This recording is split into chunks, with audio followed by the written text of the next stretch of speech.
I completely push back on the narrative that Keir is out for revenge. The Keir you saw, when was it? 10 days ago on the streets of Downing Street? Not even that. Talking about the difficult decision he had to make, but yet recognising that what is now to come, which is going to be a government under Andy Burnham, has to succeed.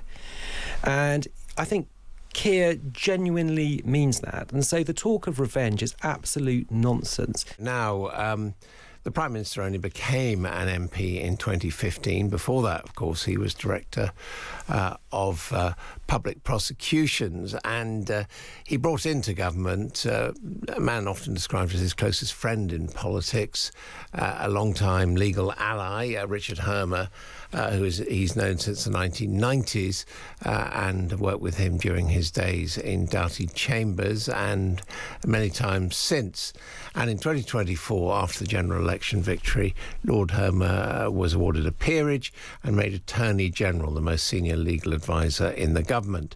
Since then, as criticism of the government has mounted, the suggestion has been that it's too constrained by what people call the preeminence of legal risk domestically, but also by international law when dealing with such issues as the Chagos Islands. The criticism is often levelled directly at the Prime Minister, who in his 2024 biography said, "There's no version of my life that does not largely resolve around me being a human rights lawyer." Well, Lord Hermer, Richard Hermer, the Attorney General, joins me now for our political thinking discussion. Welcome to you. Thanks so much, Adam. It's lovely to be here with you. Now, I was saying, you're often described as Keir Starmer's closest friend in politics, so I mean, this must have been a pretty shocking few weeks. Well, it's probably not been the easiest few weeks for Keir, probably not the easiest few weeks for the country. But Keir made a clear decision that he was always going to put country above himself, country above party. He'd made the decision he did not want to kind of replicate what we've seen with governments past of leadership campaigns during the lifetime of a government. Once again, forcing the Labour Party into sort of an internecine battle. He put country first and made the decision that he made. And I think since he's made that decision, he's shown the same sort of decency and dignity and grace of a person I've known now for 30 years. I mean, presumably he discussed it with you. Well, that would obviously, in the kind of weeks and months leading up to that decision, Keir took soundings from lots of people, advice from lots of people, but ultimately, of course, the decision was Keir's. Lots of accounts of how he feels now, that he feels betrayed, that he's angry, that he's even seeking revenge on Andy Burnham. How would you describe him? Absolutely not. I completely push back on the narrative that Keir is out for revenge. The Keir you saw, when was it? 10 days ago on the streets of Downing Street? Not even that. Talking about the difficult decision he had to make, but yet recognising that what is now to come, which is going to be a government under Andy Burnham, has to succeed.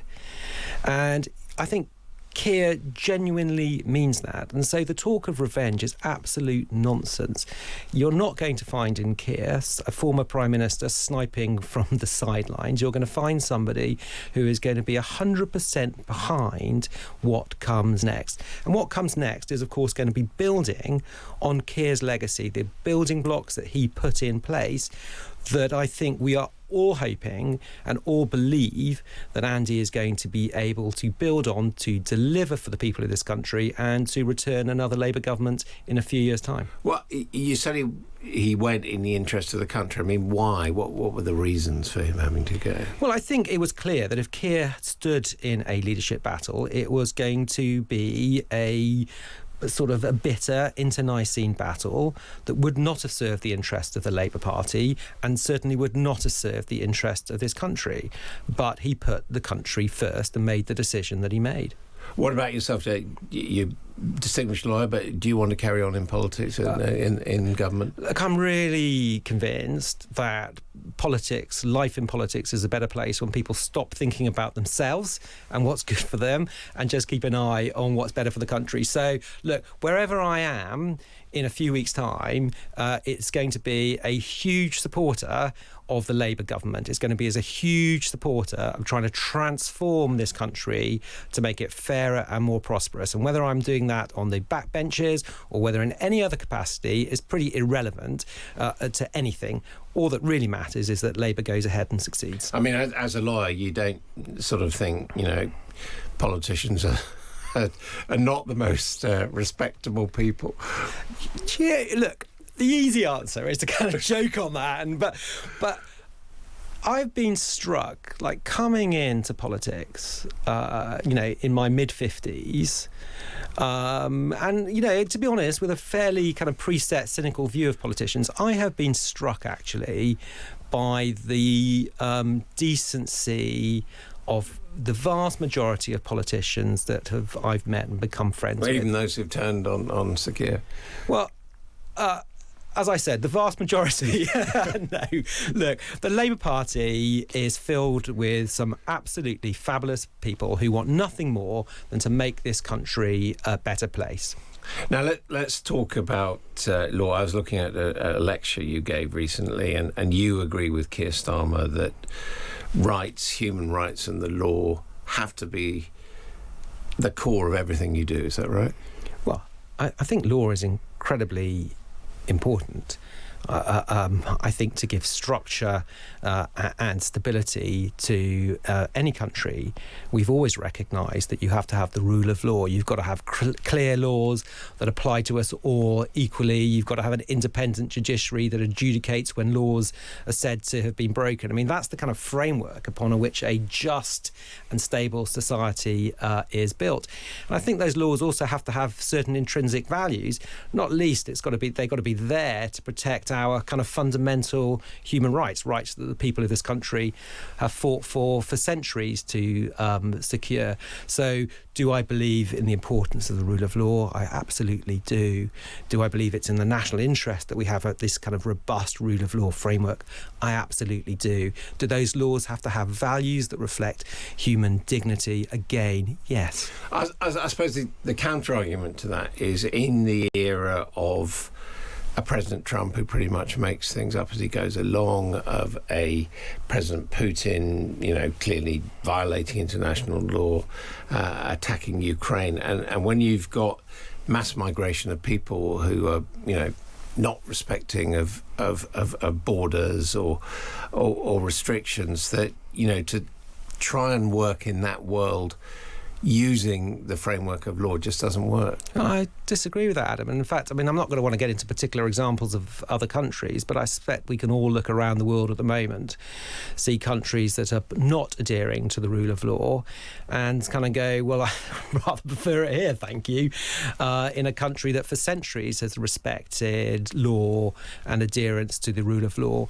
And internationally, when I came into office a couple of years ago, there was this kind of moment in which people were saying international law plays no purpose and that might is right is the new era. Well, we can see how that plays out in real times. It doesn't actually work out well for the globe or indeed those countries. Putin thought applying a might is right. He could invade Iran in violation of Ukraine in violation of international law, and he had success in days. It has not worked out well for Russia. I don't think anybody would argue sensibly that the crisis we've currently seen in the Gulf has played out particularly well for any of the key protagonists. It's caused damage to the world economy. It has yet produce stability in the region. So I think where nations comply with international law, we all benefit. One of the things you said in your recent speech was that Sir Keir Starmer had re-established United Kingdom as a reliable ally. But isn't that exactly what got in the way, for example, at the time of America's decision to attack Iran, that whether we agree with it or not, we denied them a facility? Well, I think the vast majority of people in this country recognise that the decisions the Prime Minister took were decisions in which he only had the national interest in mind. And he asked himself, if we took part, would it be lawful for us? And if we took part, how would it serve British national interests? And he made the decision that I think now pretty much everybody accepts was the right decision. In contrast, it may be said with Kemi Badenoch and Nigel Farage, who would have had us participate, they would have and then changed their mind 2 days later. Use the bases. Well, and, now and they say, and America ended up using the bases. Well, no, they used the bases for a very different type of operation, which was in the collective self-defence of our allies in the Gulf. There's a very kind of clear distinction. And now, having initially said that they would be gung-ho, Farage and Kemi Badenoch say, well, this wasn't such a good idea. But Keir has been clear and consistent. And what he's done more generally, Adam, on the international stage, is he came into office at a point in time in which this country's reputation globally was at a low ebb. He, through his leadership, has once again made the UK the centre of gravity internationally. It's where people come in times of crisis. We are always in the room, and that has been of huge benefit to the people of this country. It's not an accident. It's not despite the role that Keir has had. It's because of the role Keir has had that we've been able, for example, to sign the trade deals that we have signed, because we're a trusted partner once again on the international stage. And I've no doubt Andy will be building on that in the years to come. Right. I mean, some people might question whether we've got a particularly good deal, but I mean, we've got a fantastic... Look, on the EU, we've got a huge deal. On the Gulf, on South Korea, we come with India. These are deals that are going to be worth... I mean, we put these huge figures of billions because they're the correct figures, but what that really means to people is extra pounds in their pocket and real quality long-term jobs in this country, and that is because they've only been secured because those countries once again trust us, because we are a respected player back on the international stage, and that is in large measure due to the leadership that Keir Starmer has shown. OK, but we've also got the EU, or rather France, excluding us from defence expenditure, for example, which might benefit us. But I do want to ask you about the Chagos Islands, because, again, this is presented as, international law gone mad, and that we're giving away something and paying for the privilege of it to the new owners. We're doing it, we said, to help the Americans keep the base, and the Americans don't like the deal. I mean, it seems like an extraordinary mess. As all my colleagues have made plain, we are doing this deal, we want to do this deal, because we think it is in the national interests of this country, for our defence interests, for our national security interests. And it's for those very same reasons that the last Conservative government went through 11 rounds of negotiation to secure the same deal. This is not, and it has been misportrayed, this is not a deal that we are doing because there is an advisory opinion from the International Court of Justice. What we are doing is being very strategic, looking ahead to the future, looking at all the different bits on the chessboard and working out for ourselves what it is that will best secure this vital base in a vital part of the world, looking ahead for decades, what will best secure that in the national interest. That's what it's about. It's a very clear-eyed assessment of the defence and national security interests of this country. I do want to ask you about some of the legal things that you've been dealing with. The case of Shabir Ahmed, why can't we just kick him out? Well, it's a terrible case, isn't it? And then there's been reporting today, I think, on the Times about the impact on some of his victims and the knowledge. It's for those reasons that my colleagues in the Home Office and the Foreign Office are working flat out to kind of fashion solutions to make sure that we can deal with this. It's deeply, deeply troubling. And another case you've been involved with this week was the Fording Bridge rape case, where two boys convicted of rape have now got custodial sentences. Most people look at that and think, well, who are our judges if they're not sending people to prison for rape? Well, I want to say two things about that, if I may, Adam. I mean, the first is that I obviously welcomed the decision of the court this week, which followed the referral that I made to try and get those sentences increased. The second point, though, is we need to be very, very careful in this country about going down a route in which we criticise judges personally an individual for the decisions that they make.